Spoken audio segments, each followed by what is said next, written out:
pagod na ba kayo sa kakadala ng mabigat na power bank nyo, tapos minsan nakakalimutan nyo pa yung USB cable? Well, meron ako i-recommend sa inyo guys, tsaka kung magugustuhan ninyo. So, ito yung na-order natin sa TikTok guys, isa itong mini compact fast charge power bank. So, kita nyo naman guys, pagdating pa lang dito sa packaging niya, talagang napakaganda. And, ayan, ito yung sinasabi ko sa inyong power bank guys.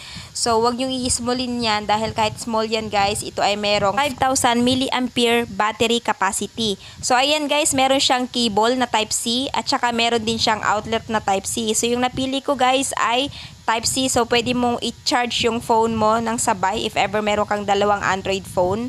So, tinry na nga natin dito sa ating Android phone guys. At ayan, kita nyo naman, nagcha-charge siya. So, kahit hawak-hawak mo tong phone mo guys, habang nagcha-charge, hindi ka na mahihirapan dahil napakagaan nga lang nitong power bank na to. So, itry naman natin guys yung kanyang cable. So, ayan. So, yung kinaganda kasi dito guys, aside sa